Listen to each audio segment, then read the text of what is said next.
Olá, prezados alunos, professor Daniel Alexandre, mais uma vez aqui na disciplina Modelos de Liderança. Vamos continuar aqui o nosso assunto, esse assunto que é muito bom.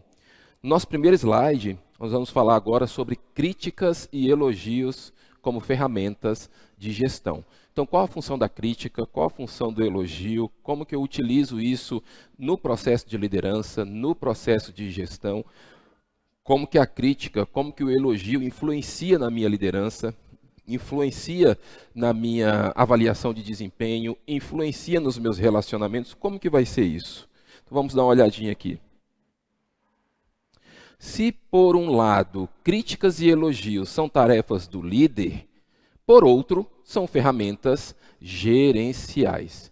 Então a gente pensa assim, críticas e elogios são tarefas do líder. Então o líder, ele tanto pode e deve elogiar, como também pode e deve criticar. Esse criticar é um apontamento, é uma sugestão, é uma correção. É porque às vezes quando a gente fala crítica, a gente tende a pensar em algo ruim, né? Então já pensa assim, poxa, vai me criticar.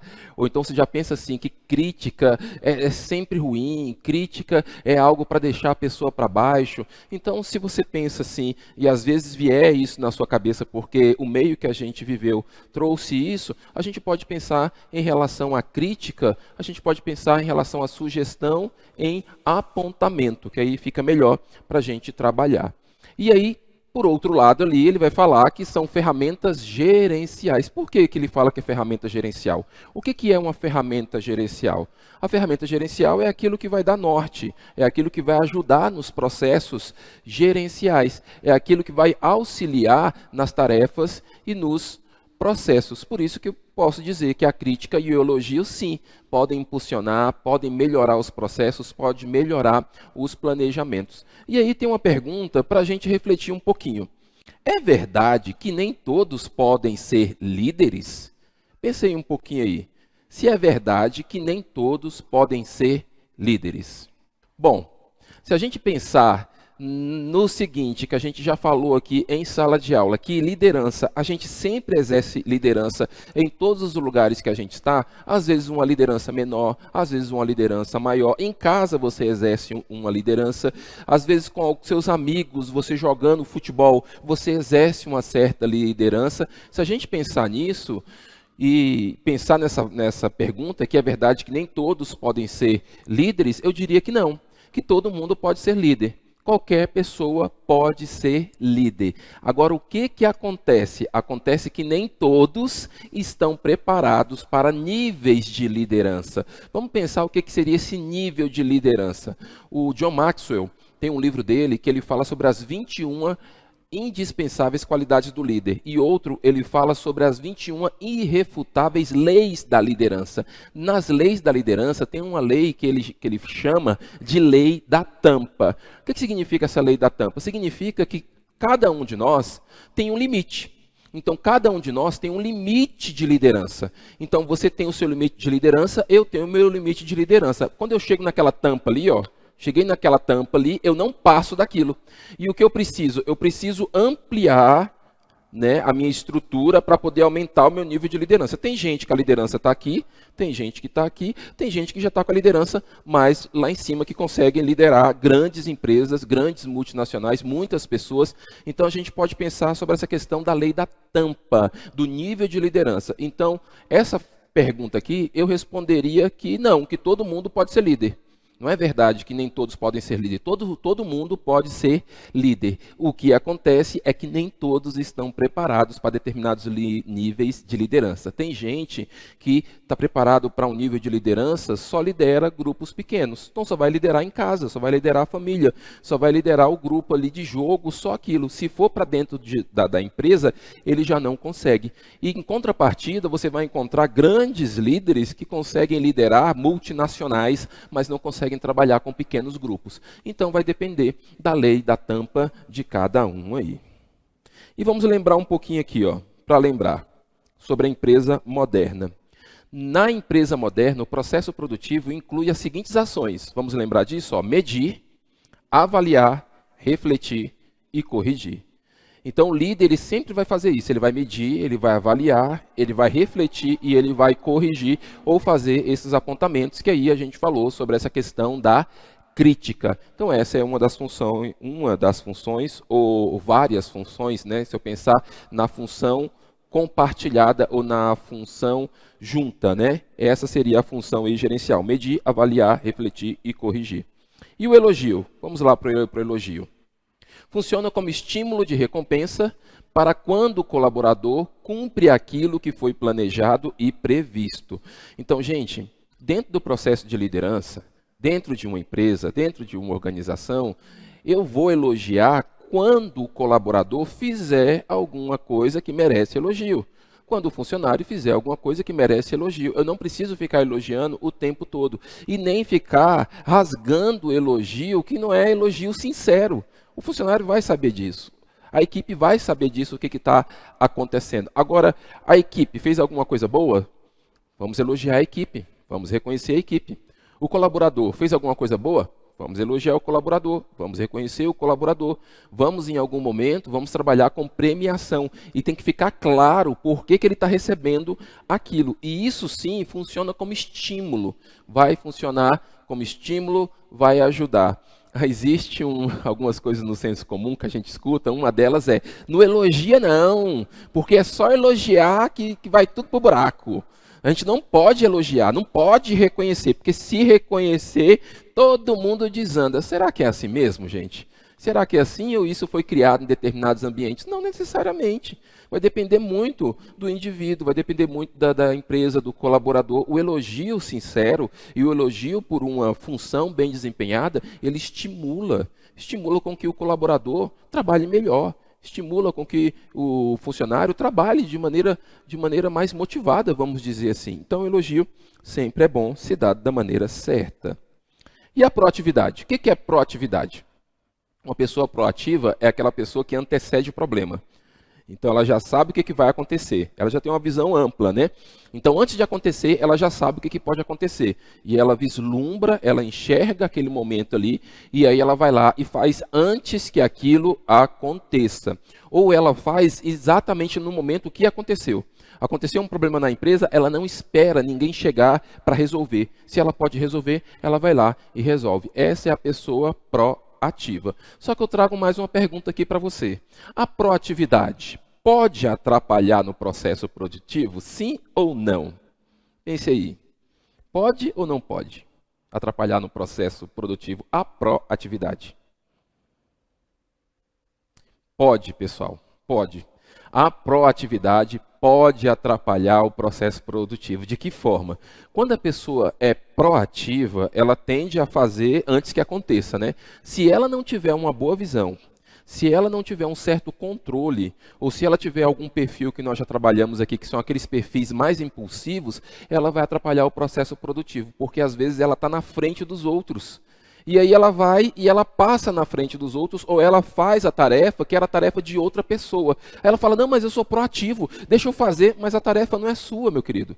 Não era para você fazer. Ah, mas eu faço melhor, eu faço bem feito. Eu sei que você faz bem feito, eu sei que você faz melhor, mas a tarefa não era sua. E também não era o momento de fazer. Você foi e se antecipou, fez na hora errada. Então você pode fazer a coisa certa, da maneira certa, mas se você fizer a coisa na hora errada, você vai atrapalhar o processo produtivo. Então a proatividade, ela é boa, desde que ela aconteça no momento adequado. Vamos lá mais um pouquinho. Nós temos aí a questão do tempo, do ambiente e da pessoa. O elogio, além de pertinente, deve ser também oportuno. Isto é, pensado sempre como reforço de comportamento. Quando eu falo de reforço de comportamento, não tem como eu não lembrar do Skinner. Né? Lembrar do Skinner que fez aquela caixinha lá onde ele colocava um ratinho dentro, e aí o ratinho, toda vez que ele ia lá e batia num botão, ele recebia uma água ou recebia uma comida. E aí o ratinho pensou assim, poxa, toda vez que eu bato nesse botão, me dão comida, me dão água. E o que ele começou a fazer? Deixa eu bater nesse botão aqui. E ele ficava lá batendo naquele botão ali para receber água, para receber comida. Depois, o que o Skinner fez? Ele começou a dar choque. Todas as vezes que o ratinho ia lá e batia no botão, levava um choquinho. Batia no botão, levava um choquinho. Ele percebeu, opa, toda vez que eu bato aqui, eu levo um choquinho, logo eu não vou fazer. Isso é o que a gente chama de reforço do comportamento, ou reforço positivo e reforço negativo. Quando a gente faz alguma coisa que é boa, a gente tende a ter um reforço positivo. Então, assim, quando eu faço alguma coisa que é boa, eu mesmo posso fazer um reforço positivo comigo. Às vezes eu me dou uma premiação. Por exemplo, eu estabeleci uma meta e eu me esforcei bastante para conseguir aquilo. Eu trabalhei muito para conseguir aquilo. Quando eu consigo falar, agora eu mereço um descanso. Já viu isso? Agora eu mereço um descanso. Agora eu mereço tomar alguma coisa gostosa, comer alguma coisa gostosa, porque eu mereço. Eu vou me presentear. Ou seja, você está se dando um reforço positivo nesse momento. O ruim é quando você se dá um reforço negativo, porque o reforço negativo, quando é alto, né, esse alto reforço negativo, ele pode vir como culpa, ele pode vir como sentimento de vitimismo, então a gente tem que tomar um pouco de cuidado com isso. Dentro da liderança, eu posso sim utilizar reforço positivo e reforço negativo, que é o elogio. O elogio é o reforço positivo, que estimula o comportamento, o bom comportamento. O reforço negativo entraria na questão da crítica e entraria na questão da correção. Então, assim, eu vou corrigir e falo, olha, você não deve fazer isso, se você fizer isso novamente, você vai ter problemas, se você fizer isso novamente, eu vou ter que chamar a sua atenção, esse seria o reforço negativo. Então, falando da crítica, a crítica geralmente causa desconforto, mas a falta dela pode acarretar na repetição do erro. Gente, ninguém gosta de ser criticado. Fala a verdade. Fala a verdade. Essas pessoas que ficam assim, não, eu amo crítica. Eu amo receber uma crítica, porque quando eu recebo uma crítica, eu cresço enquanto pessoa. Eu amo que as pessoas falem que o meu trabalho estava errado, porque eu cresço como pessoa. Gente, nem sempre, tá? Nem sempre. A crítica geralmente traz um desconforto. Você pode até não ficar com raiva da pessoa, porque quando alguém critica algum trabalho meu, ou critica algum comportamento, ou alguma coisa que eu sei que eu fiz errado, eu não vou ficar com raiva da pessoa, por quê? Porque quem errou fui eu, e aquela pessoa ela não está levando para o lado pessoal, e ela nem quer me ofender. O que acontece às vezes nos processos, nos relacionamentos, é porque nós temos a tendência a levar as coisas para o lado pessoal. O que é levar as coisas para o lado pessoal? É se alguém faz um apontamento de algum comportamento meu que não foi um comportamento adequado, eu logo penso, não gosta de mim, está querendo me jogar para baixo, está querendo ser melhor do que eu, e isso é um mecanismo de defesa, e a gente tem que tomar cuidado com esse tipo de comportamento, porque aquele momento ali é um apontamento relacionado ao nosso trabalho. E se eu fiz errado, se eu errei, eu preciso reconhecer que eu errei, principalmente como líder. Às vezes o líder tem muita dificuldade de reconhecer que errou. Nossa, que dificuldade que tem. Eu sei que às vezes a gente fica com vergonha, dependendo do seu cargo, dependendo de quantas pessoas estão abaixo de você, você vai ficar com vergonha, porque você foi apontado naquele erro ou alguma coisa assim do tipo. E aí você tem que trabalhar isso. Você tem que trabalhar isso com você, trabalhar isso no seu dia a dia, para não levar para o lado pessoal. Então a crítica, sim, ela vai trazer um certo desconforto, mas a falta dela, a falta da sugestão, a falta do apontamento pode acarretar na repetição do erro. É o que a gente fala ali na janela de Johari. Eu gosto de falar Johari, tá? Alguém que está me ouvindo aí vai falar, não é Johari, é Johari. Sim, tem gente que fala Johari, tem gente que fala Johari. Eu gosto de falar Johari porque é a junção dos nomes dos autores da janela. A janela de Johari, ela vai trazer que nós temos a área cega, a área oculta, a área desconhecida e a área aberta. Se eu não recebo uma sugestão, se eu não recebo um apontamento, eu posso ficar na minha área cega. Eu vou achar que aquilo que eu estou fazendo está certo e vou continuar errando. Se eu estou dentro de uma empresa, se eu estou dentro de uma equipe e tudo caminha junto, eu vou continuar no erro? Vão continuar deixando eu ficar no erro? Não pode, não pode acontecer. Agora, a forma de criticar tem que ser uma forma adequada para não ferir os outros, né? Principalmente aquelas pessoas que têm um perfil um pouco mais sensível para esse tipo de coisa. E aí a gente tem que saber como que a gente fala com todo mundo, de perfil para perfil, mas a gente não vai deixar a coisa ficar acontecendo, né, pessoal? Então, não vamos deixar, vamos sim fazer o apontamento para que o erro não se repita. E aí, no nosso próximo slide, nós temos aqui que ela deve ser clara e objetiva, indicar exatamente o problema percebido. Então, se eu vou fazer um apontamento para alguém, eu tenho que deixar claro para ele, para que ele entenda o que aconteceu. Se eu ficar floreando muito, se eu ficar contando aquela história, o gato subiu no telhado, e aí o telhado quebrou, e aí você vai contar toda aquela história, seja claro, olha, fulano, eu quero conversar com você sobre o relatório. O relatório que você entregou não está de acordo com as normas técnicas da empresa. Eu preciso que você coloque dentro das normas técnicas, porque senão eu vou ter um problema na hora que for repassar esse relatório para a pessoa responsável. Pronto, você foi diretamente, ele falou que o relatório não estava adequado. Mesmo nessa minha fala, se você fala dessa maneira, ele vai perguntar, mas não está adequado como? O que está faltando? Olha, os nomes que você utilizou não são os nomes técnicos. Os nomes de tratamento que você utilizou não são os nomes que nós utilizamos aqui. Então, o nome de tratamento você tem que colocar o nome da maneira adequada. Ou então, a forma como você terminou o relatório. Não é dessa forma que você termina o relatório. Você tem que terminar com esse texto aqui. Então, você faz o apontamento exatamente dentro daquilo que está acontecendo, de maneira clara e objetiva, e explica por que aquilo tem que ser mudado. Você simplesmente não pode chegar, às vezes você chega para o colaborador e fala bem assim, isso aqui está errado. Está errado e pronto, muda. Mas, às vezes ele fica, mas por que está errado? Na cabeça dele, ele não sabe por que está errado.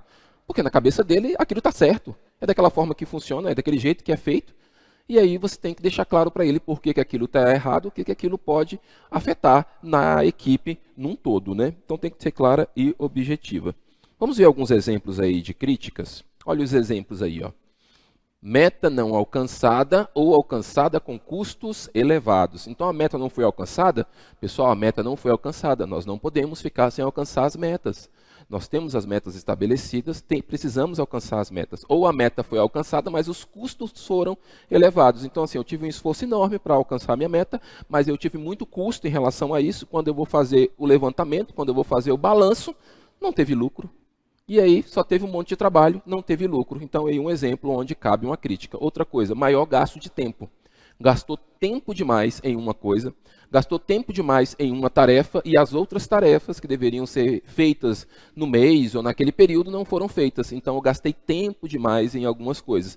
Aí também é passível de crítica, sim, deve receber uma crítica, deve receber, sim, um apontamento para mudar esses processos.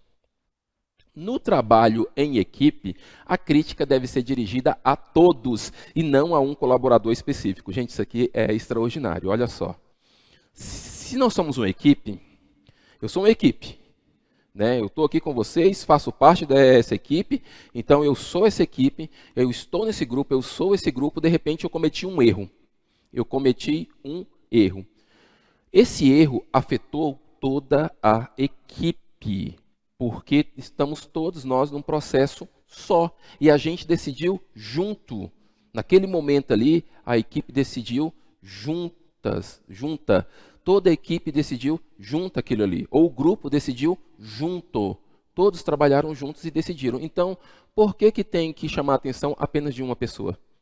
Sendo que estavam todos envolvidos no processo. A questão é que aquela tarefa quem fez foi uma pessoa, mas toda a equipe estava envolvida. Toda a equipe estava ali naquele processo. Toda a equipe resolveu aquele processo. Então tem que chamar quem? A equipe. Chama toda a equipe, conversa com todo mundo. Agora, quando é algo que é de responsabilidade apenas de um integrante da equipe, ou seja, aquela tarefa é de responsabilidade apenas daquele integrante da equipe, e ele que vai assumir a responsabilidade, ele que vai assumir também os créditos e os elogios, que é algo específico, não nesse trabalho que eu estou me referindo, aí sim você pode chamar essa pessoa individualmente. Não sendo, você chama toda a equipe para conversar nesse momento aí. O elogio pode ser um reforço para um bom comportamento que já é observado por todos. Então, tem alguns comportamentos que são observados por toda a equipe. Isso eu já presenciei isso em alguns lugares. Toda a equipe, ela reconhece. A equipe reconhece, os colegas de trabalho reconhecem que aquela pessoa é um bom funcionário, ele executa muito bem, só que quem não reconhece é o chefe, quem não reconhece é o gerente, quem não reconhece é o líder. E às vezes, esse indivíduo que faz um bom trabalho, ele se sente desmerecido. O que está faltando para ele, às vezes, não é o salário, porque às vezes ele ganha um bom salário, às vezes ele está satisfeito com o ambiente de trabalho, mas ele não sente que ele é reconhecido. E isso, às vezes, a falta de reconhecimento, principalmente da liderança, faz com que o liderado, às vezes, fique desmotivado e não queira fazer mais. Porque ele fala assim, não vou fazer não, porque o pessoal aqui entende que eu sou assim, reconhece o meu trabalho, e o outro, às vezes, nem reconhece. E o pior, às vezes não reconhece o trabalho, não dá um reforço do comportamento, e quando ele erra, ele errou uma vez apenas, está trabalhando naquela empresa ali 5, 10 anos, cometeu um erro, pronto. A gerência ou a liderança cai matando em cima dele como se ele não tivesse feito nada de bom esse período todinho. Isso é muito ruim, isso acaba com o colaborador, sendo que os outros liderados reconhecem isso. Às vezes, o problema do reconhecimento não é algo assim da equipe em si, mas é algo interno da liderança. A liderança tem algum problema interno que ela não consegue reconhecer ou tem medo de reconhecer por algum motivo. Gente, a gente tem que parar com essas coisas. A gente tem que parar com isso. A gente não tem que ficar pensando assim, que toda hora alguém está querendo tomar o meu lugar. Ficar assim, não, se eu elogiar vai tomar o meu lugar. Se elogiar, eu vou perder o meu status. Se elogiar... Gente, cada um tem o seu espaço no sol. Você tem o seu espaço, eu tenho o meu espaço, todo mundo tem o seu espaço. A gente não tem que ficar preocupado com essa história assim, se ele brilhar menos, vai apagar a minha luz. Não, se ele brilhar mais, vai apagar a minha luz. Isso aí, acho que a gente já deu para passar disso, não já? Acho que a gente já pode passar desse tipo de coisa. Então, a gente pode se relacionar, cada um tem o seu espaço. O líder e o chefe já têm o espaço dele. Tem a liderança, tem a chefia, está ali. E eu gosto quando eu vejo em algumas empresas, eu admiro demais quando eu vejo em algumas empresas que a liderança incentiva o crescimento dos seus colaboradores. Incentiva mesmo. Que bom, tomara que ele seja melhor do que eu. Tomara que ele seja melhor do que eu. E às vezes fica, não, ele não pode ser melhor do que eu, porque se ele for melhor do que eu, ele vai tomar o meu lugar. Isso é muita insegurança.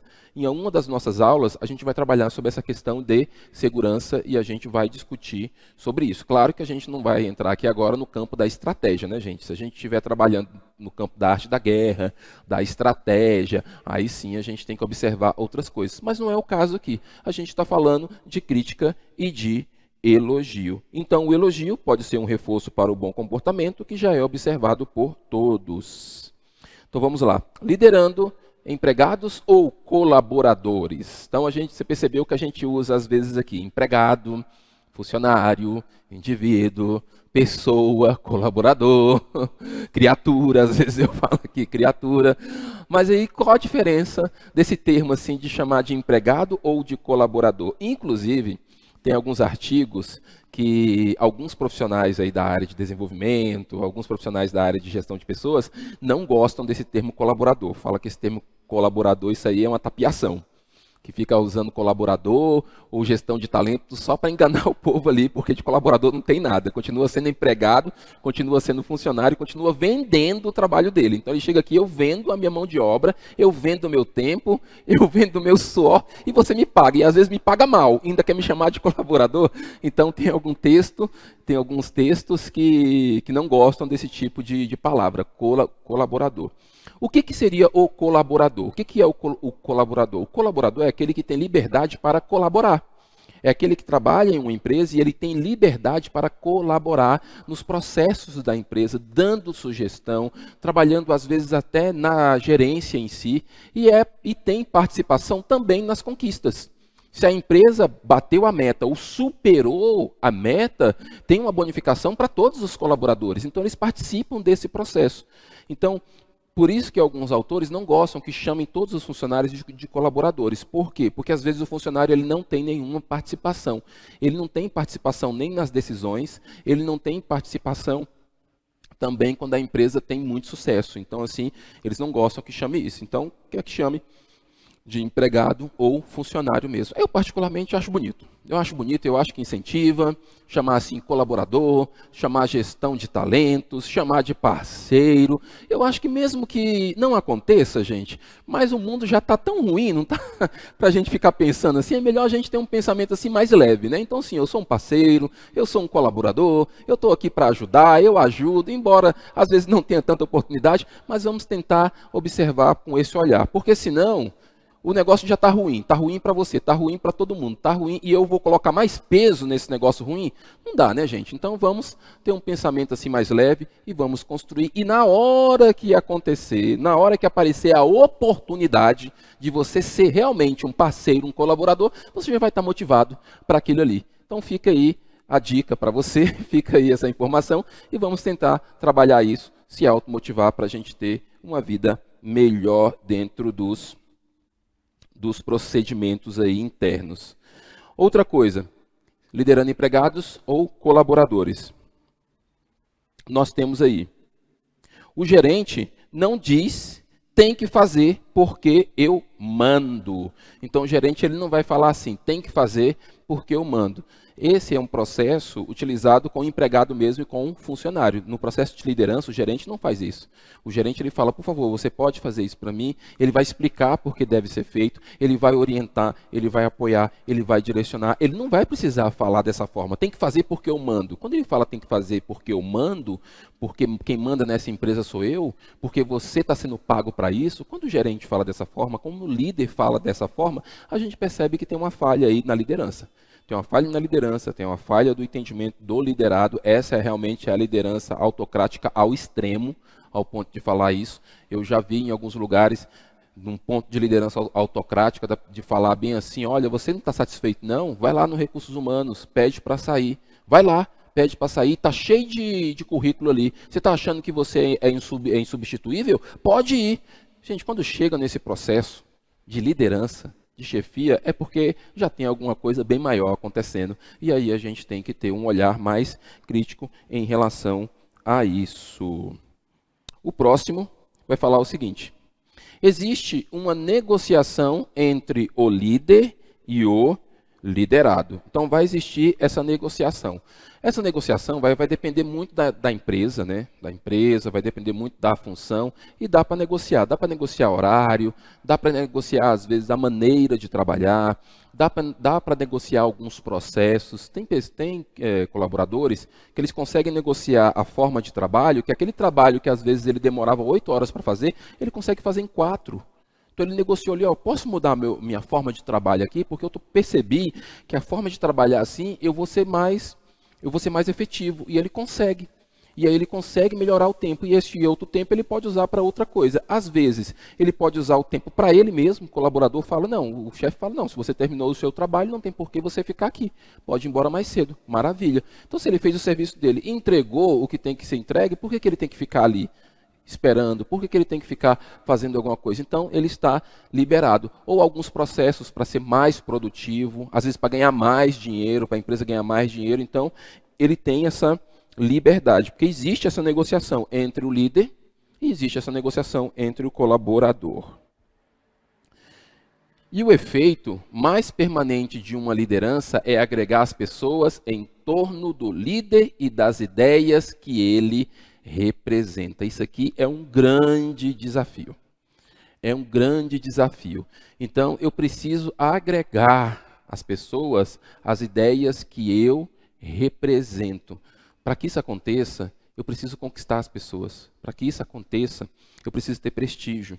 Para que isso aconteça, eu tenho que ser reconhecido como autoridade. Ou seja, as pessoas elas vão reconhecer a minha autoridade não porque eu influenciei, não porque eu provoquei, não porque eu impus, não porque eu estou dando bronca, não, porque realmente elas reconhecem a autoridade. E esse efeito ele tende a permanecer, desde que eu consiga trazer isso, desde que eu consiga agregar as pessoas, desde que eu consiga trazer as pessoas para mim, desde que eu consiga convencer esse colaborador, ou seja, vender essa ideia. Tem algumas lideranças, pessoal, tem algumas lideranças que são interessantes, que é assim, o liderado, ele não faz por causa do cargo, ele não faz por causa do título, ele não vai fazer porque ele está com medo de perder alguma coisa, ou porque ele vai fazer porque ele vai ganhar alguma coisa. Você sabe por que ele faz? Ele faz por sua causa. Porque se fosse outra pessoa, às vezes, que pedisse, ele não faria. Ele fala bem assim, olha, eu vou fazer só porque é você que está me pedindo. Olha, eu vou fazer porque você que está me pedindo. E eu confio em você. eu sei que com você eu não vou me dar mal. Então, porque você está pedindo, eu vou fazer. Isso é o quê? Isso é você agregar as pessoas em torno do líder e das ideias que ele representa. Olha que maravilha, quando você consegue conquistar essa liderança, quando você consegue conquistar essas pessoas e trazer para você. E o próximo aqui vai dizer o seguinte: o que nenhum livro pode ensinar de fato é a sinceridade da preocupação que alguém sente por outra pessoa. Essa sinceridade decorre do fato de que o líder só representa os interesses do outro porque há uma verdadeira identificação com aquilo que o outro pensa. Gente, realmente, nenhum livro pode ensinar isso, essa questão da sinceridade, da preocupação que alguém sente, porque isso é inerente. Você pode até treinar isso, você pode até treinar empatia, você pode até treinar observação, você pode até treinar compaixão e autocompaixão, mas se isso não estiver dentro de você, você não vai conseguir ser sincero totalmente. Você não vai conseguir se colocar no lugar do outro. Você não vai conseguir transmitir esse sentimento para o outro. Você precisa acreditar nisso. Você já viu pessoas que, às vezes, elas vão falar determinadas coisas e parece que elas não acreditam? Elas falam de uma forma que parece que elas não acreditam naquilo que elas estão falando. Por quê? Porque não internalizou. E você percebe que quando alguém acredita realmente em alguma coisa, quando acredita naquilo, ele fala com mais propriedade, ele fala com mais firmeza, ele fala com mais segurança, ele está com aquela pessoa ali até o fim. Já viu aquela história até debaixo d'água? É exatamente disso, é até debaixo d'água, é ali, está firme, está com a pessoa, consegue entender, se preocupa com o desenvolvimento do outro, não é mentira. Então esse líder, ele não está disfarçando, ele não está maquiando, ele não está usando uma máscara. Realmente ele se preocupa com o desenvolvimento do outro. E às vezes ele se identifica com o outro, que é essa questão da empatia, de identificar com o perfil. E coisa maravilhosa, quando você está num grupo, nós falamos aqui de elogio e de crítica, não foi? Coisa maravilhosa é quando você está liderando um grupo, que esse grupo, ele te elogia, ele reconhece a liderança, ele elogia o líder, ele estimula o líder. Às vezes o líder não está muito bem, às vezes não está muito bem e ele é sincero. E aí a equipe ou algum membro da equipe vem e apoia, vem e sustenta, vem e leva. E às vezes a gente percebe isso. Existe uma cobrança muito grande dizendo que líder não pode ter defeito, que líder não pode ter fraqueza, que líder não pode demonstrar. Quem disse isso, gente? Até onde eu sei, líder, a gente está falando aqui de pessoas. E nós, pessoas, todos nós, pessoas, independente do cargo, independente de onde a gente mora, independente da função, a gente tem os mesmos sentimentos. Alegria, tristeza, raiva, medo, ficamos decepcionados, ficamos chateados, ficamos cansados. Por que que eu, enquanto líder, não posso demonstrar fraqueza? Por que que você, enquanto líder, não pode demonstrar fraqueza? O que a gente tem que evitar é a questão do vitimismo. Então, o vitimismo é algo assim realmente que a gente tem que evitar. Ficar tentando convencer as outras, fazendo papel de vítima ou manipulando os outros por causa de um sofrimento, isso realmente a gente tem que evitar e fugir desse tipo de coisa. Mas falar que você está mal com aquilo, falar que você ficou chateado com aquilo, falar que hoje não é o dia, alguém chega para você e fala bem assim, você pode me dar uma palavra de motivação? Você pode me levantar hoje? Você pode fazer algo para me ajudar? E você fala, hoje realmente está difícil porque o dia foi muito pesado para mim, hoje eu estou muito cansado, eu preciso descansar, então hoje eu estou precisando de ajuda, é eu que estou precisando. Aí a pessoa insiste, aí você fala, não, eu posso te ajudar, mas não no nível que eu sou acostumado, porque realmente eu estou cansado, minha mente está cansada, meu corpo está cansado, minha alma está cansada. Gente, isso é você ser humano, é você entender que você é humano e você entender que você é passivo disso e que você precisa descansar. E a gente não precisa ficar se colocando aí como super-herói, porque não existe nenhum super-herói. Só existe super-herói só ali nos quadrinhos e no cinema. Então, quando você consegue trazer essa sinceridade, essa identificação para com o outro, você demonstrando que você sim é humano e que você tem as suas falhas. Claro que você não precisa ficar falando o tempo todo, né? Porque também ficar toda hora a pessoa falando, olha, eu tenho erro, eu sei que eu sou errado, eu tenho erro. Isso também é desnecessário, não precisa ficar falando. Então, a mesma coisa que você não precisa ficar falando que você tem erro, que você está errado, você também não precisa se colocar num patamar dizendo que você está bem o tempo todo, porque senão isso não vai criar empatia, não vai criar identificação. Agora, se você está como líder, significa que você tem qualidades bem desenvolvidas para estar à frente daquela equipe. E isso sim tem que ser valorizado. Então, pessoal, nós falamos aí sobre crítica, sobre elogio, e agora a gente vai continuar aqui a nossa disciplina, continuar o nosso assunto de hoje, mudando um pouquinho o tema aqui, que é entendendo o que é poder. Então, nós vamos falar um pouquinho sobre essa questão de poder e outros temas aqui que a gente tem proposto para essa aula. Então, o que é poder? Vamos lá. Há quem queira abusar do poder compartilhado, mas aqueles que exercem funções de autoridade legítima, quando compartilham seu poder, tendem a construir grupos mais fortes. Toda vez que eu falo de poder, eu penso logo em autoridade.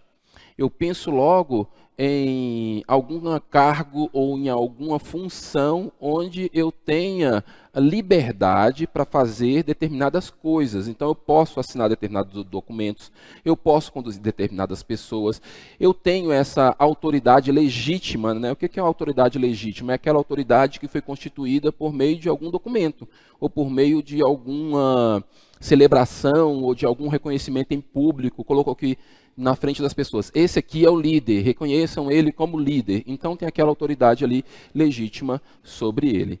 Só que tem gente que às vezes abusa, né? Quer abusar do poder. Porque ele tem aquele poder, porque ele tem aquilo, ele quer abusar, ele quer controlar, ele quer manipular, porque ele quer utilizar aquele poder que ele tem e às vezes ele não quer compartilhar, como está escrito aí. Vamos ler de novo esse texto aí. Olha só, há quem queira abusar do poder compartilhado, mas aqueles que exercem funções de autoridade legítima, quando compartilham seu poder, tendem a construir grupos mais fortes. O que significa isso? Significa a questão da centralização. É a centralização. Ou seja, eu que mando, eu que resolvo, tem que passar por mim, você não pode fazer, só pode fazer se for eu que tenho que estar na frente, é eu que tenho que estar falando. A gente percebe aí uma grande centralização. Nas lideranças que eu tenho observado que tem muita centralização, representa insegurança. O líder, às vezes, ele é inseguro. Preste atenção no que eu estou falando. Às vezes, ele é inseguro. Por isso, ele não compartilha, ele não deixa outra pessoa fazer. Às vezes, ele está morrendo. Às vezes, ele está doente. Às vezes, está vindo até com soro, né? Está também com soro para exercer a função. Vem ali para poder estar ali, mas ele não deixa outra pessoa fazer. O que é isso, gente? Ele não compartilha, ele não delega. Que insegurança é essa? O que está acontecendo? Que centralização é essa? E às vezes eu posso sim compartilhar o meu poder. Eu posso delegar algumas funções, lembrando que a responsabilidade principal é minha.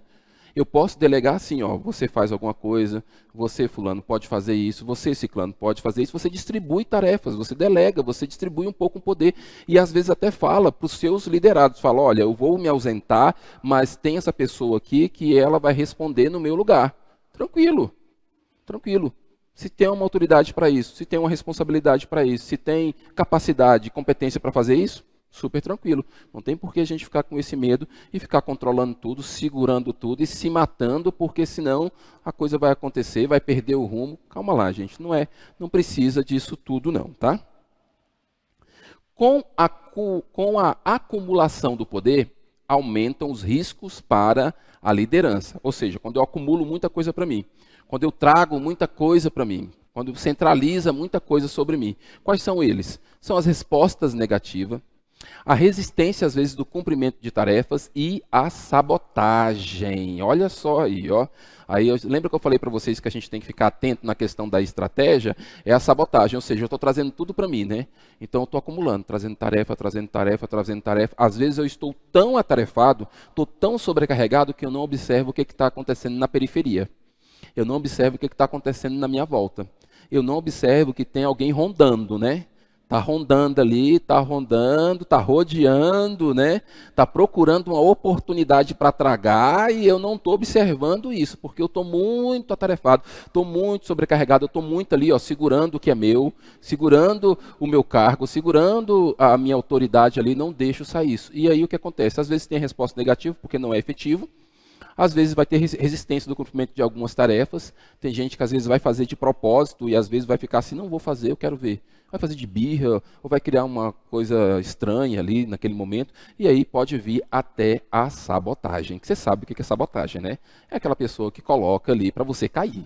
Né? Ele cava um buraco, ele puxa o tapete, ele faz alguma coisa, ele não entrega um documento de propósito, porque ele sabe que se ele entregar aquele documento, se ele não entregar aquele documento, quem vai se prejudicar tanto não é ele, é o outro, é o líder, e isso é complicado. Em algumas empresas isso pode acontecer. Só que a gente tem que perceber isso antes que aconteça. O líder sábio, o líder que tem uma visão, que tem sabedoria, ele consegue perceber isso antes que aconteça, antes que esse negócio cresça. Porque quando chega nesse ponto aí, quando chega nesse ponto que a gente falou, é porque o barco já está afundando. A vaca já está indo para o brejo lá, o negócio já está degringolando, o negócio está muito complicado. Por quê? Porque faltou uma certa observação, um certo cuidado. E o que é liderança relacional? A liderança relacional atua nos processos de trabalho. O que determina? O que determina essa liderança relacional? Quando a gente fala de liderança relacional, o próprio nome já diz. Essa liderança pautada em relacionamentos, em ajustes, em conversa. Apesar de liderança ser relacionamento, mas essa questão de conversa. Eu converso com o meu liderado, eu converso com as pessoas que estão acima de mim, eu converso com as pessoas que estão abaixo de mim, e a gente tem esse processo aí de relacionamento. E o que determina isso? O que determina? O que determina é a convivência, é a cooperação, é o envolvimento, é o cumprimento das metas de procedimento. Vamos lembrar o que é meta de procedimento? Eu tenho uma meta principal, que é a minha visão. Então, a visão da empresa, geralmente de 5 a 10 anos, aí, a visão da empresa, a minha meta principal. Mas para atingir a minha meta principal, eu tenho um planejamento estratégico, onde nesse planejamento estratégico tem as metas de procedimento. São ações que eu tenho que executar, são ações que eu tenho que alcançar, ou são metas que eu tenho que alcançar em determinado período. Ou seja, daqui a 6 meses eu quero atingir tal meta, daqui a 1 ano eu quero atingir tal meta, e aí você vai acompanhando essas metas de procedimento. Então essa convivência, essa liderança, tudo isso aí vai relacionar, ou vai acumular, ou vai estar próximo desse tipo de liderança. Cada grupo tem a sua forma, né? Nós temos aí, cada grupo social segue algumas regras que sempre se repetem e assim fixa o comportamento ou característica específica. Quando eu falo que cada grupo social tem a sua maneira de agir, quando eu digo que cada grupo social tem a sua maneira de se comportar, é porque vai depender muito do ambiente, vai depender do local, vai depender do estilo de liderança, vai depender do estilo daquela empresa, qual o ramo que aquela empresa trabalha. E aí esse grupo, com o tempo, ele vai fixando alguns comportamentos. Quando esse comportamento está fixado, quando essa característica está fixada, a gente dá o nome para isso de cultura. Cultura organizacional. Então, essa empresa já tem uma determinada cultura. E aí quem está chegando, tem que se adequar àquela cultura ali, senão vai ter algum problema. A cultura, gente, não é ruim. Cultura organizacional não é ruim. É bom que se tenha uma cultura.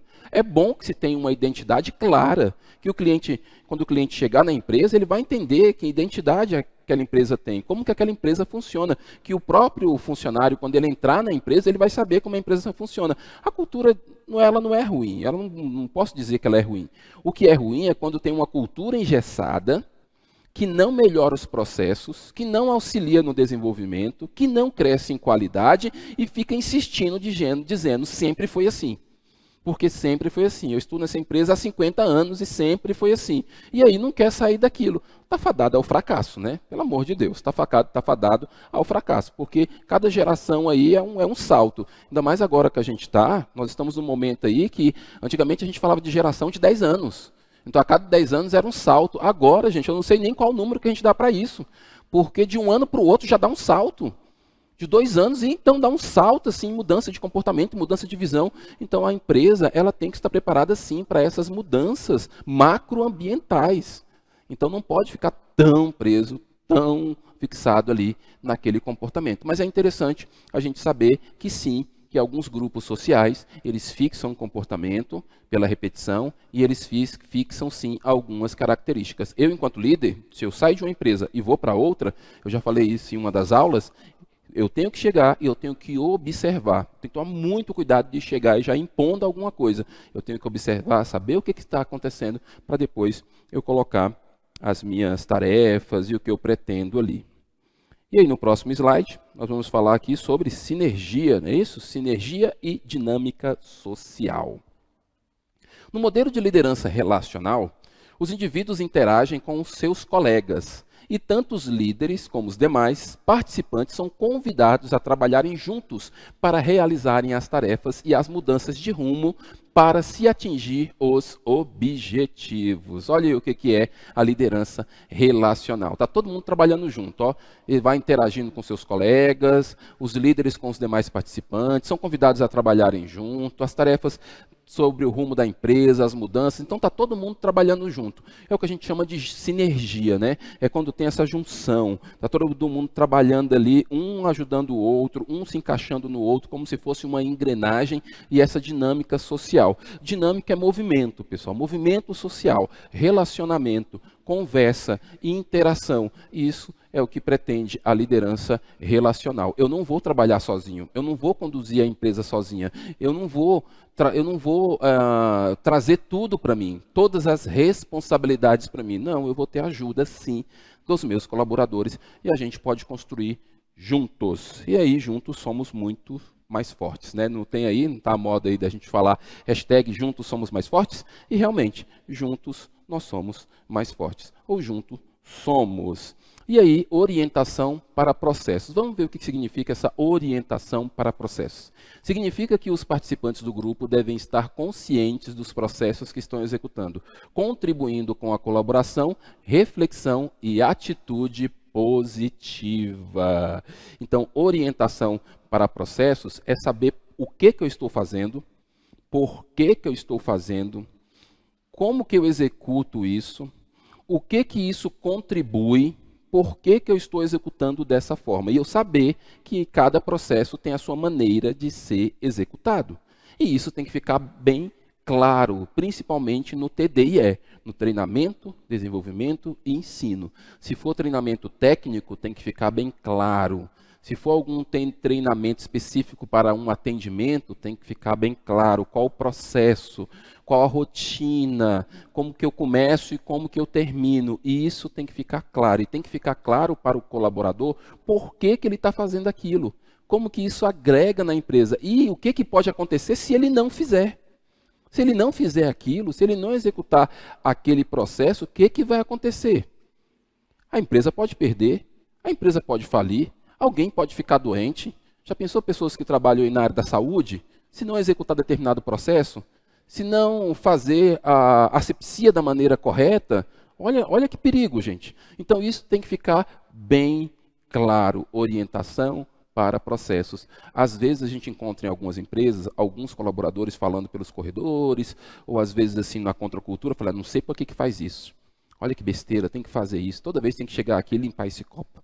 Toda vez tem que chegar aqui e lavar esse pano. Toda vez tem que chegar aqui e limpar essa colher. Não sei para que isso, não sei para que isso. Se o líder observar esse tipo de coisa, tem que chamar esse colaborador para conversar e explicar para ele por que ele está fazendo aquele processo. Porque todo processo dentro da empresa é necessário.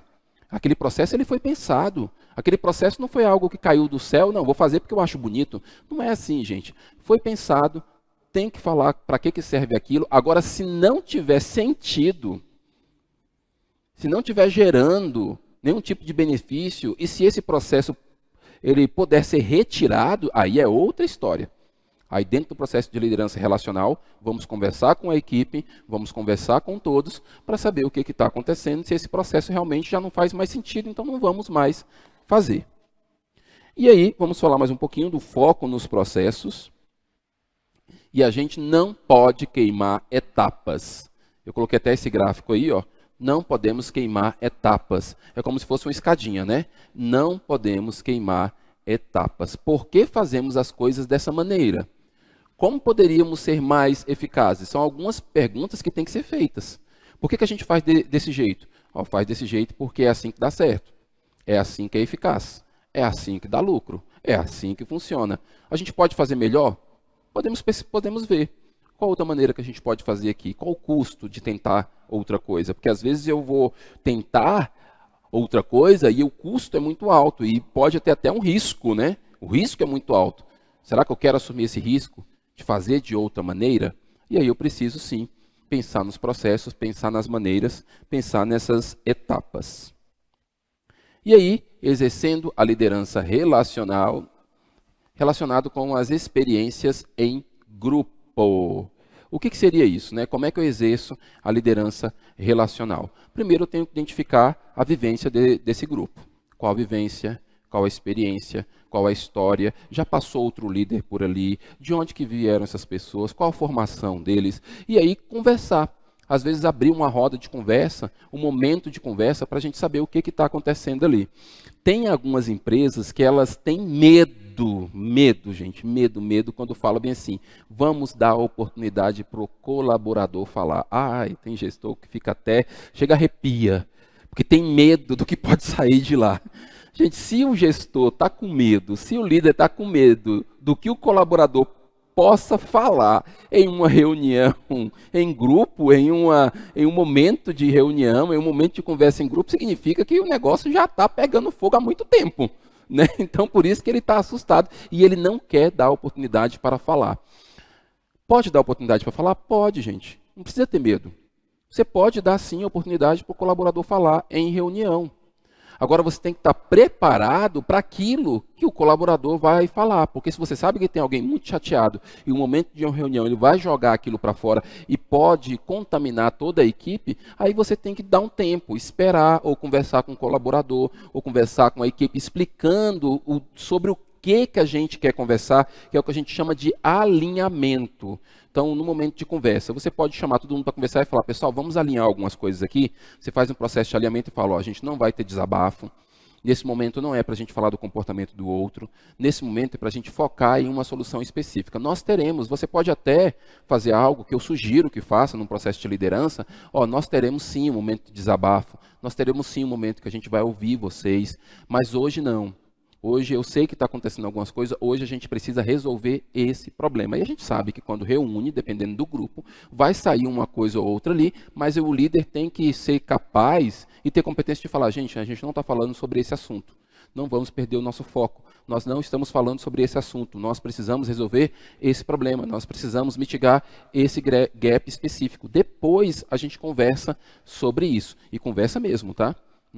Não fala que vai conversar para depois, só para tirar a pessoa de campo e voltar ao assunto. Não, conversa depois. Aí quando você estiver fazendo um trabalho de fala, de trabalhar as angústias, de querer saber o que está acontecendo, sinta-se aberto para ouvir o que vem.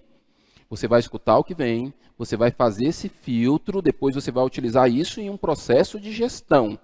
E aí cada empresa vai ter a sua forma, cada líder vai ter a sua forma. Tem gente que não está preparada para isso e tem equipe que não está preparada para isso. Por exemplo, tem equipes que não estão preparadas para avaliação 360 graus. Vai fazer uma avaliação de 360 graus para melhorar o clima organizacional, faz é piorar. Porque aí já você vai cutucando ali, né, no formigueiro e aí o negócio vira uma bagunça e ele não consegue gerenciar isso. Então a gente tem que saber de que forma que a gente quer trabalhar, qual a maneira que a gente quer trabalhar e o que a gente quer estimular. Voltando lá para o slide, o que a gente pretende nessas experiências de grupo aí? Ó? A gente pretende o quê? Cognição, pensamentos, ideias, emoção, sentimentos e compreender as experiências compartilhadas. É isso que a gente quer. É isso que a gente quer trabalhar com cada uma dessas equipes aí. E o que é uma liderança eficaz? Vamos ver aqui. A liderança eficaz, um líder precisa de criatividade para gerar ideias e inteligência analítica. E assim pode avaliar se as ideias apresentadas pelo grupo são inteligentes. Então, uma liderança eficaz é aquela liderança que ela observa. Ela tem um olhar sobre a criatividade. Ela tem um olhar sobre as ideias, ela tem essa inteligência analítica, ela consegue colocar cada coisa no seu devido lugar. Ela sabe quando o colaborador está falando algo pessoal. Ela sabe quando o colaborador está falando algo que está doendo nela, que às vezes está ligado com um problema na casa dela. Não é nem com a empresa. Ela sabe disso. Ela sabe quando tem um colaborador que tem a vontade muito grande de ajudar a empresa, que vestiu a camisa da empresa, que está ali, que quer ajudar mesmo, que quer ver o sucesso de todo mundo. E ele consegue fazer essa análise, ele consegue avaliar né? Ele consegue avaliar e consegue colocar cada ideia no seu devido lugar. Então essa é a liderança eficaz. Mais um pouquinho sobre liderança eficaz. Eu gosto, vocês já perceberam que eu gosto dessa palavra sabedoria. O que eu entendo por sabedoria, pessoal? Eu entendo por sabedoria a capacidade de você tomar decisões. Decisões certas, no momento certo, na tonalidade certa, na medida certa, para a pessoa certa. Isso é sabedoria. Sabedoria não é conhecimento. Às vezes, eu tenho muito conhecimento, você tem muito conhecimento, tem gente que tem muito conhecimento, mas não tem sabedoria para colocar aquele conhecimento em prática. Aí fala na hora errada, no lugar errado, para a pessoa errada. Então, sabedoria é você saber o que falar na hora certa, no momento certo. E aí, o modelo de liderança, como um sistema, pressupõe a utilização de fórmulas que constroem e facilitam as decisões. Com sabedoria, sim. Sabedoria e conhecimento andando juntos, nós temos aí uma liderança eficaz. Mais um pouquinho sobre liderança eficaz. Então, liderança eficaz vai trabalhar bastante com essa questão de habilidade e de atitude. Habilidade é a minha prática, eu já falei isso para vocês. Habilidade é a prática que eu tenho, é a experiência que eu tenho. Atitude é o querer fazer, é o querer fazer melhor. É o querer sair daquela situação, é o querer colocar aquilo em prática, é ir e fazer. Tem gente que tem conhecimento, que tem atitude, ou seja, ele tem prática, mas ele não quer fazer. E às vezes, você já ouviu a palavra, eu acho que você já ouviu a palavra de autossabotagem? Você já ouviu essa palavra? Autossabotagem, autoengano, é aquelas desculpas que a gente dá para a gente mesmo. A gente fica bem assim, não, gente, amanhã eu vou, é porque hoje está chovendo.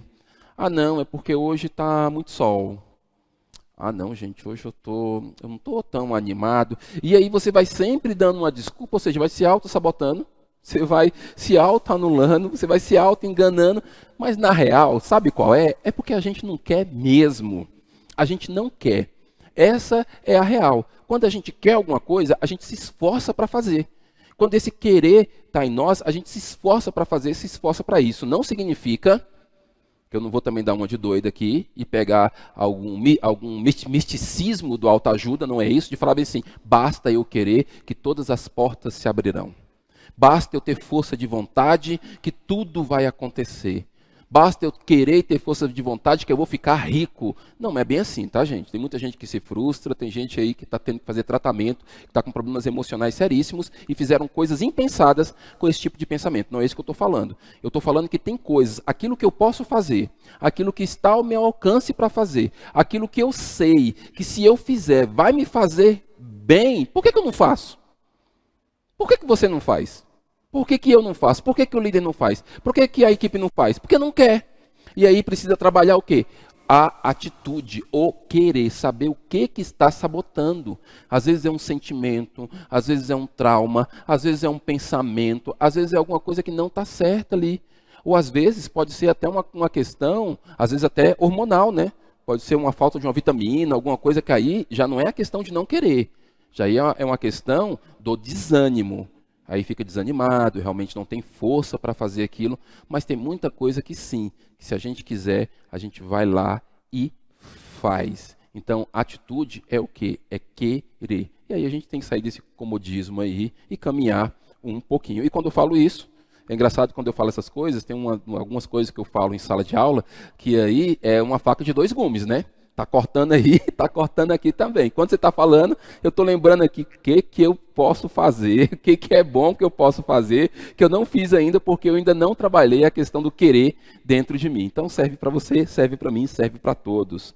Vamos ler um pouquinho aí sobre habilidades. Habilidades é desenvolver o conhecimento sobre as condições possíveis de se executar bem uma determinada tarefa no momento específico. Então aqui a gente tem outro conceito de habilidade, né? É você desenvolver esse conhecimento, saber quais são as condições, saber como executar, saber o momento específico. Isso é habilidade, que está bem relacionado com a experiência. Quanto mais experiência eu tenho, quanto mais uma visão holística eu tenho das coisas, quanto mais eu enxergo isso, quanto mais eu me permito, melhor eu desenvolvo a minha habilidade. E a atitude? Olha lá, atitude é a vontade. Atitude é a percepção. É pensar antes de cada ação, para saber o que deve fazer diante de um determinado problema. Então começa com a vontade, depois vem a percepção, e aí eu vou saber o que eu devo fazer diante de determinado problema. E aí, dentro da atitude, eu tenho a proatividade, mais uma vez, que eu me previno. E aí eu vou e faço antes que aconteça. Antes que aconteça, eu não vou deixar para a última hora. Eu já vou me prevenir, já vou fazer logo ali, já vou guardar, porque eu tenho vontade de desenvolver, eu tenho vontade de fazer essas coisas. Vamos refletir um pouquinho aqui? Vamos refletir um pouquinho aqui, ó. Os líderes, os demais participantes são convidados a trabalharem juntos para realizarem as tarefas e as mudanças de rumo para se atingir os objetivos. Esse processo cria sinergia e dinâmica social. Refere-se ao modelo de liderança autocrática, liderança relacional, liderança sinergética, liderança democrática, liderança social. Pensa um pouquinho aí, enquanto eu tomo uma aguinha.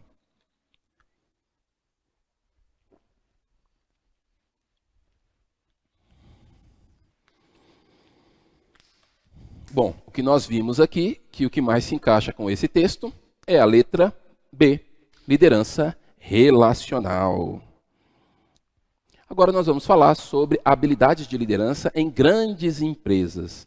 Muitas grandes empresas buscam ativamente os indivíduos que têm uma mistura de habilidades de negócio, que compreendem o conhecimento específico do negócio e também os conhecimentos sociopessoais. Então tem muitas grandes empresas que estão procurando agora, não é só a questão do QI. Eu acho que você já ouviu isso. Já tem alguns anos que é dito isso, né? Que antes era o QI, né? O coeficiente intelectual. Ou QI, se falava o QI é o que indica, né?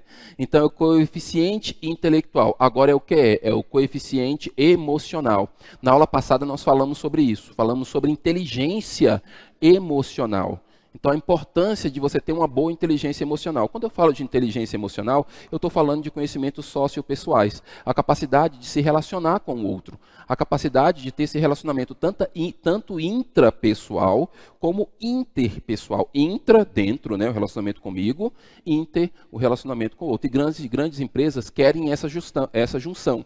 A pessoa tem habilidade com negócios, ou seja, ela tem habilidade, ela tem experiência, ela tem ambição. Às vezes a gente acha que a ambição é uma coisa ruim. Não, não necessariamente. Ambição é você querer algo. Ambição é você almejar uma meta. Ambição é você querer sair da situação que você está para uma situação melhor. Tranquilo. Esse tipo de ambição é tranquilo. Ambição é ruim quando é uma ambição cega. Aquela ambição que você não tem o olhar para outra coisa. Você só olha para aquilo e desconsidera os outros. E aí as grandes empresas querem que tenha esse ajuste.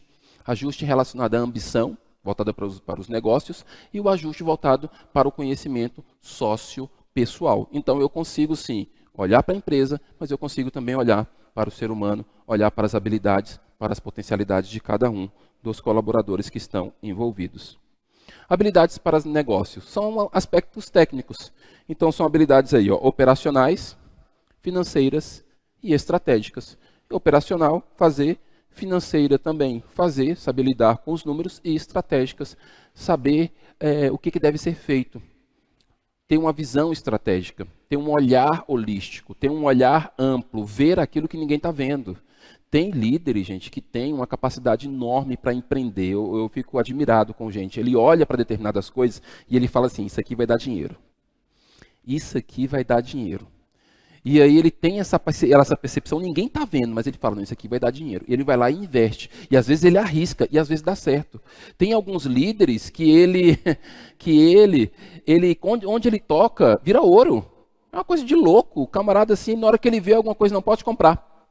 Daqui eu vou comprar isso aí. Eu vou comprar isso aqui. Aí você vai comprar isso mesmo, vou comprar. Aí vai lá, compra a empresa, compra a faculdade, compra não sei o quê. E compra porque ele tem essa habilidade financeira e estratégica. Ele consegue enxergar o que ninguém está vendo. É o que a gente chama de visionário. É aquele camarada que é visionário. Tem gente que parece que tem um dom para isso, né? Parece que tem um talento, parece que é algo mais voltado para esse tipo de coisa. E ele vai e faz. A gente encontra algumas vezes pessoas que são visionárias, que têm essa habilidade, ela perde um pouquinho na habilidade social. E isso, às vezes, é até normal a gente entender isso, sabe? Perder um pouquinho na questão da habilidade social, porque esse processo dele, voltado para negócios, foi muito bem trabalhado. Aí o que acontece? Ou ele tem duas opções, ou ele trabalha isso, trabalha essa questão da habilidade social, ou ele contrata alguém para ficar do lado dele. Fala, olha, a minha habilidade é ganhar dinheiro. A minha habilidade é visionária. A minha habilidade é questão técnica. Eu preciso de alguém que gosta de pessoas. Então vem cá, deixa eu contratar um oral, deixa eu contratar um sanguíneo, ou um melancólico, ou contratar um I lá do DISC que a gente falou. Estou falando isso aqui, pessoal, para você não ficar muito perdido, é porque na aula anterior nós falamos sobre isso. A questão dos comportamentos e dos temperamentos. Então eu vou contratar alguém para ficar do meu lado. Se eu sou essa pessoa mais voltada para a questão operacional e eu preciso dessa figura dentro da empresa, então vem cá, fica aqui do meu lado, que essa aqui vai ser a pessoa que vai ter essa habilidade, porque minha habilidade, o que eu faço bem feito, é esse pensamento de negócios, é esse pensamento operacional. Eu vou trabalhar um pouquinho a questão social, mas às vezes eu não vou conseguir ser tão bom como aquele. E aí, por isso que existe essa beleza da complexidade humana, né? Por isso que é bom demais na empresa você ter todos os perfis, cada um trabalhando no seu setor. E aí vamos falar dos conhecimentos sociopessoais. Os sociopessoais são valores intangíveis, ou seja, são valores do indivíduo, aquilo que eu não vendo, aquilo que eu não toco, aquilo que está ali dentro de mim. Quer lidar com pessoas, quer a comunicação, quer a negociação. Quando eu falo de negociação, tem as habilidades lá de negócio, habilidade de negócio voltada mais para uma questão técnica. Esse negociação é aquela pessoa do somebody love, é aquela pessoa que consegue convencer o outro por meio da comunicação, é aquele que vai e dá a palestra. É aquele que convence o outro ali com a palestra. Ele não consegue se organizar. Ele não consegue fazer os relatórios, ele não consegue fazer a apresentação, ele não consegue lidar com os números, ele tem às vezes dificuldade, mas na hora de convencer ele é ótimo. Então eu preciso de alguém aqui por trás, que faz o discurso, que prepara o material de apresentação, que prepara o relatório, que cuida da questão financeira. Deixa a outra parte comigo que eu vou lá e convenço. Então, cada um vai ter a sua habilidade. Essa pessoa que tem esse conhecimento sociopessoais, às vezes ele tem essa habilidade de comunicação e de negociação. E ele consegue lidar com a equipe, guiar a equipe à visão empresarial. Olha que coisa maravilhosa. É uma pessoa que ela gosta de pessoas e, ao mesmo tempo que ela consegue negociar, ela consegue guiar toda a equipe para aquele processo. Em algumas empresas, nós vamos observar o seguinte, nós temos o chefe, o diretor, extremamente visionário, aquele que eu falei, que onde ele bota a mão vira ouro. Extremamente visionário, contratou um monte de gente, tem emprego para muita gente, uma grande empresa, mas ele não tem tato, ele não consegue falar na frente das pessoas. E quando ele fala, ele não consegue se fazer entender. E se alguém perguntar alguma coisa, ele não tem paciência para explicar. Eu vou pegar um camarada desse e vou falar que ele é desnecessário de maneira alguma, porque não é a habilidade dele, gente. A habilidade dele é aquela, eu preciso de alguém que faça isso. Aí tem essa pessoa que vai fazer a ponte. Ele vai conversar com o diretor vai explicar para ele vai entender o processo, ele vai fazer aquele filtro, ele vai filtrar aquelas informações e vai contar ou vai trazer para toda a equipe na linguagem que a equipe entende. E isso é muito bom, muito efetivo quando tem esse ajuste. E aí vamos falar um pouquinho sobre liderança ativa. O que é a liderança ativa? A liderança ativa, ela busca novos conhecimentos necessários para resolver situações difíceis nos negócios. Quando eu falo de liderança ativa, você poderia perguntar, professor, mas de tudo que o senhor falou aqui agora, essa liderança não está agindo não? Não está fazendo não? Porque toda hora você está falando aí, ela está fazendo alguma coisa, ela está agindo, ela não fica parada. Mas quando eu falo de liderança ativa, eu estou falando dessa liderança que ela não fica estagnada no conhecimento que ela tem. Ou seja, eu já tenho o meu conhecimento, eu já fiz a minha formação, já fiz todos os meus cursos, eu estou satisfeito, não preciso de mais nada. Está fadado à derrota. Porque enquanto a gente tem cognição, enquanto a gente tem consciência, enquanto a gente tem lucidez, a gente está aprendendo sempre. Sempre a gente está aprendendo alguma coisa, desde que a gente se permita. Então a liderança ativa é a liderança que ela está pronta para aprender novas coisas e ela busca novos conhecimentos. Ela busca novas formas de se trabalhar com os seus liderados. Ela busca novas formas de ser melhor. Melhor que quem? Que ela mesma. Um dos discursos que eu tenho falado nas minhas aulas é: eu tenho que ser melhor, mas melhor que quem? Melhor que eu mesmo. Eu sou o meu padrão. Eu tenho que olhar para mim, não é olhar para o outro, porque o padrão do outro é inatingível, porque eu não sou o outro e nunca serei o outro. Mas quando eu olho para mim e falo, olha, isso aqui eu posso melhorar. Olha, Daniel, isso aqui eu posso melhorar. Sabia que eu posso? Isso aqui eu não posso melhorar, não. Então, por enquanto, então deixa aí, já que eu não posso melhorar isso aqui, deixa isso aí no canto. Mas outras coisas eu posso melhorar. Então, a liderança ativa, ela vai fazer isso. O que você pode melhorar, você melhora, você busca, você vai atrás. E essa é a liderança ativa que vai ser muito eficaz, dependendo da forma como ela agir. E a liderança e o desempenho da equipe. Como que a liderança influencia no desempenho da equipe? Para melhorar o desempenho dos funcionários e aumentar a produtividade, os gestores devem considerar a avaliação de suas habilidades de liderança e também o resultado da equipe. É fazer esse levantamento. Vamos fazer a avaliação. Aí, nessa hora, tem gente, quando tem alguns perfis aí, principalmente os sanguíneos e os melancólicos, não gostam muito disso. É aquilo que a gente chama assim, vamos fazer uma prova, vamos fazer uma avaliação, vamos medir o seu desempenho. Já fica preocupado, né? Ai, meu Deus, vamos me pegar no meu erro, vamos saber o que eu estou errando. Mas é necessário que isso aconteça. A liderança, a gente tem que fazer, sim, esse momento de feedback, tem que fazer esse momento de avaliação para saber como que está o nível de liderança, como que está a minha liderança e como que está o resultado da equipe. Se a equipe está tendo resultado com a minha liderança. Se a avaliação, porque a avaliação geralmente traz um certo desconforto, mas se a avaliação estiver trazendo muito desconforto, significa que nós temos um problema aí com a inteligência emocional. E aí esse problema com inteligência emocional tem que ser tratado. Ou você vai tratar esse problema com alguns profissionais do desenvolvimento humano, ou você vai tratar esse problema com alguma questão mais clínica, que aí você pode procurar a psicoterapia ou a psiquiatria, dependendo se tiver muito grande ali aquele processo, né? Às vezes vai ter que tomar algum procedimento, o médico vai ter que passar alguma receita, alguma coisa assim, mas se causar desconforto leve, tranquilo, porque é comum causar um desconforto, porque nós temos a tendência de criar expectativas. E aí eu crio uma expectativa, na hora que vem a resposta, poxa vida, eu não sabia que era isso, eu achei que era outra coisa. Que bom que chegou, né? Que bom que chegou para você ter um resultado daquilo, para você sair da sua área cega. Já pensou se eu tivesse ficado ali cometendo o mesmo erro? E daí a importância da gente ter esse trabalho aí de avaliação, tanto para a liderança como também para o líder. E aí nós temos aqui a liderança e a governança corporativa. Vamos ler um pouquinho aqui. Governança corporativa é o sistema pelo qual as empresas e demais organizações são dirigidas, monitoradas e incentivadas, envolvendo os relacionamentos entre sócios, conselho de administração, diretoria, órgãos de fiscalização e controle e demais partes interessadas. É isso que a gente chama de governança corporativa, ou seja, está todo mundo envolvido, que é o que a gente chama dos stakeholders, né? Todos os envolvidos no processo. Então, todas essas pessoas envolvidas no processo, elas estão ali trabalhando com a questão da visão, das metas, dos benefícios que podem gerar. Isso é governança corporativa. Então, um ajustando, um conversando com o outro, os órgãos tentando trabalhar junto ali. Claro que isso é muito mais amplo do que simplesmente esse conceito que a gente trouxe aí, né? Quem trabalha com isso sabe como que isso é complexo, como que isso é difícil, como que isso dá trabalho. Mas é algo que tende a ser muito efetivo.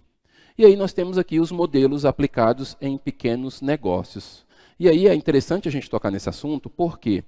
Porque às vezes eu estou falando aqui para vocês, e aí vocês ficam pensando, nossa, mas como é que eu vou aplicar isso na minha loja? A minha loja tem 5 funcionários. Como é que eu vou aplicar isso? Liderança, eu faço tudo, eu que compro, eu que vendo, eu que estoco, e aí tem um funcionário que entrega, tem um outro que fica no caixa, como é que eu vou fazer isso? Tem como trabalhar esses conhecimentos de liderança em pequenos negócios? Tem, gente. Tem sim.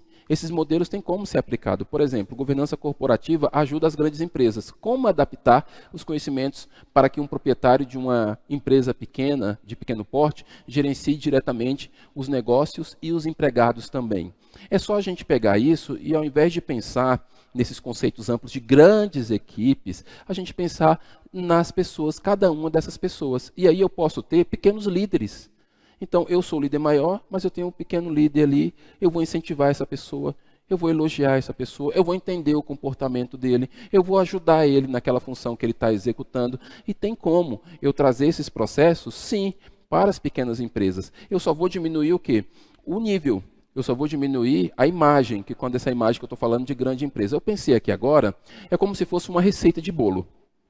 Por exemplo, eu vou fazer uma receita de bolo, vou fazer ali um bolo para casamento. E aí o bolo que eu vou fazer para casamento, eu preciso de quê? Eu preciso de 30 ovos. Que é um bolo grande, vou fazer 30 ovos, não sei quanto de leite, uns 2 litros de leite. Aí, de repente, eu falo, poxa, eu queria comer aquele bolo de casamento. Ah, mas a receita é receita com 30 ovos, é muito bolo. Ah, não vou fazer não.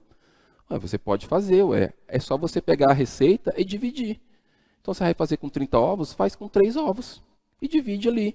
E você consegue fazer um bolo menor, às vezes com o mesmo sabor do bolo de casamento, mas de uma maneira menor ali, uma menor proporção. Então, essas noções que a gente está passando aqui, essas experiências, podem também ser aplicadas em pequenos grupos, sim. Quando eu falo de visão, quando eu falo de sabedoria, quando eu falo de escolha, que a gente tem que entender a maneira certa, o horário certo, o lugar certo, tudo isso a gente consegue aplicar, sim, em pequenas empresas. E aí, vamos lá, falar sobre esse último assunto aqui, que é gerenciando a força de vendas. Como é que eu gerencio uma força de vendas em uma empresa? Primeiro, eu tenho que oferecer oportunidade de formação, que é o que a gente chama de formação continuada, ou educação continuada, ou os processos de TDIE, treinamento, desenvolvimento e ensino. Eu tenho que oferecer isso para o meu colaborador, incentivar o meu colaborador, senão não adianta eu ficar cobrando desempenho dele, sendo que eu não dou oportunidade de crescimento. Às vezes ele não sabe aquilo, às vezes ele não desenvolveu aquilo. Então não adianta, pessoal, eu cobrar de alguém algo que ele não pode oferecer. Preste bastante atenção. Não adianta cobrar de alguém algo que ele não tem para oferecer. E aí a gente tem os problemas nos relacionamentos. E isso não só dentro da empresa, mas nos relacionamentos também. Às vezes eu tenho um relacionamento com algum amigo, tenho um relacionamento amoroso, e aí eu cobro daquela pessoa algo que ela não tem para oferecer. E aí eu estou sempre frustrado e estou sempre brigando com o outro. Então é melhor a gente entender o que o outro tem para oferecer, e se eu puder ajudar ele a desenvolver aquela habilidade, eu vou ajudar. Aí eu vou oferecer oportunidade de formação. Definir metas atingíveis. Então não adianta eu pedir para alguém, por exemplo, a gente sabe que a empresa vende ali em torno de 50 mil. Então a média de venda é 50 mil, pensando numa empresa específica aí. Então a média de vendas é 50 mil. Eu vou chegar lá e vou estipular, olha, a meta do próximo mês é 100 mil. Calma lá, gente, que meta é essa? Vai dobrar a meta, sim, do um mês para o outro. O que vai acontecer? Vai acontecer algum evento aqui que vai lotar a empresa? De onde que vem esses clientes? Não, é 100 mil, porque vocês conseguem 100 mil. Se você faz um negócio desse, você pode criar desmotivação. E aí o funcionário vai falar, não vou nem me esforçar, porque eu não vou atingir mesmo. Aí coloca uma premiação que nunca atinge. Sempre aquela coisa. Já viu aquela coisa assim, eu lembrei de uma imagem agora, eu não sei se era o burro ou o cavalo, que fica correndo atrás de uma cenoura, que amarra aqui atrás, coloca um pau assim, aí amarra atrás, coloca uma cenoura, e ele sai correndo atrás daquela cenoura e ele nunca pega, fica só com vontade de comer a cenoura. É basicamente isso, quando você coloca uma meta inatingível. Você fica correndo atrás daquilo, correndo, nunca pega, nunca consegue, porque é impossível. Então é melhor a gente começar a colocar metas atingíveis. Às vezes é até interessante colocar um pouquinho abaixo. Que a pessoa atinge, ela fica motivada para atingir mais no próximo. Aí aumenta mais um pouquinho, aumenta mais um pouquinho. É igual exercício físico, gente. Eu gosto de falar do exercício físico. Às vezes a pessoa quer fazer exercício físico e vai para a academia, primeiro dia já se arrebenta, né? Aí fica meia hora na esteira, vai ficar mais uma hora fazendo a atividade física, às vezes não tem um acompanhamento adequado do professor de educação física, do personal ali, e aí fica arrebentado, desiste. Porque no outro dia nem consegue levantar da cama, de tão dolorido que está. Por quê? Porque foi demais. Não era isso. Não, hoje é só 10 minutinhos de esteira. 10 minutinhos de esteira, faz só 2 séries ali, pronto, vai para casa. Depois, no outro dia, aumenta mais um pouquinho. E assim por diante. Metas atingíveis. Quando eu consigo fazer isso, traçar metas atingíveis, eu consigo me motivar mais, consigo motivar mais o meu funcionário. E aí a gente consegue caminhar melhor, né, gente? Incentivar a concorrência saudável. Quando eu falo de incentivar a concorrência saudável, é incentivar o jogo, né? A concorrência com os funcionários ali dentro da empresa, né? Um incentivando, concorrendo com o outro, eu vou ganhar de você, eu vou passar na sua frente, mas é uma concorrência saudável. Eu trabalhei em uma empresa e eu cuidava dessa parte de motivação. De incentivo, de acompanhamento de vendas. E eu acompanhava as vendas. Já tem muito tempo isso. Mas eu fiz algo que ficou marcado, tanto nos colaboradores, quanto para mim, eu utilizo isso em sala de aula. Eu estava pensando numa maneira de como controlar as vendas. Aí lá na Copa, eu fiz um mapinha com uns carrinhos. E aí eu coloquei uns carrinhos, comprei uns carrinhos de brinquedo, aqueles carrinhos pequenininhos, coloquei lá e todo dia era uma competição. A competição, vocês já viram isso em outros lugares, tem outras empresas que fazem isso. Mas eu coloquei aqueles carrinhos. Só que o que chamou a atenção do pessoal foi porque só quem ganhava eram os vendedores. Era só o vendedor que batia a meta. E aí a empresa, ela tinha mais funcionários do que vendedores. Então, a quantidade de funcionários que não eram vendedores era maior do que os vendedores. E aí os outros funcionários ficavam desmotivados, falando assim, poxa, eu não ganho nada. Só os vendedores que ganham. Eu falei, gente, mas como é que eu posso fazer alguma coisa aqui para incentivar e para desenvolver essa questão da concorrência saudável? Na época eu nem pensava em concorrência saudável, né?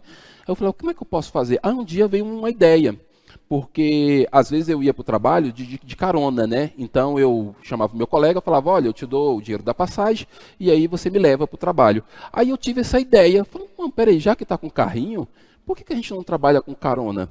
E aí eu fiz isso. Aí eu fiz o quê? Eu fiz um sorteio. Eu fiz um sorteio com os vendedores, falei, tira 3 nomes aqui. Aí cada vendedor tirava 2, 3 nomes, dependendo da quantidade ali, né? 2, 3 nomes. Aí ela tirava lá o nome lá do Fernando, tirava o nome lá da Juliana. Aí eu chegava na Juliana e falava assim, olha, Juliana, que era do administrativo, Juliana, você agora vai ser a carona do João. O Fernando, você vai ser a carona do João. Aí o que acontecia? Quando o João, que era o vendedor, batia a meta, quem é que ganhava? Não era só ele, mas também os caronas. E isso foi uma competição muito gostosa, foi uma concorrência saudável. E aí tinha uma premiação lá, né? A empresa me dava um dinheiro lá específico que eu podia gastar, e aí eu dava as premiações. E aí quando batia a meta, era uma coisa extraordinária. E aí quem é que incentivava? Já não era eu. Eu não precisava ficar incentivando ninguém, porque a concorrência era entre eles. Eles ficavam assim, eu vou ganhar. Cadê? Olha, você tem que bater a meta, porque se você não bater a meta, eu não ganho. E aí ficava aquela coisa bem gostosa. Então, incentivar uma concorrência saudável. Ouvir a equipe, a gente já falou sobre isso, né? Pergunte para as pessoas. Se não dá para conversar com todo mundo junto, chame um, chame 2, chame aquelas pessoas que são mais abertas. Peça feedback, perceba o que está acontecendo, não fique preso apenas na sua visão, porque às vezes a gente está com uma visão míope, a gente está com uma visão suja. Quem vem de fora está vendo coisas que a gente não está vendo, quem está lá no meio é que está vendo coisas que eu não estou vendo. Então escute, né? Ouça a equipe. Distribua responsabilidades, que foi o que a gente falou de delegar, né? Delegue as responsabilidades ali às pessoas, não tenha medo de fazer isso, faça com cautela, faça com sabedoria, tente trabalhar a questão da insegurança, você enquanto líder. Reconheça por meio de elogios e recompensas. Então, reconhecer por meio de elogios e recompensas vai estimular, sim, o desenvolvimento. E para acabar, para não perder o nosso costume, tem aí essa frase, né? Encontre a beleza de ser quem você é e usufrua dos resultados. Você é quem você precisa ser. A gente se encontra na próxima aula. Muito obrigado pela sua companhia. Até mais.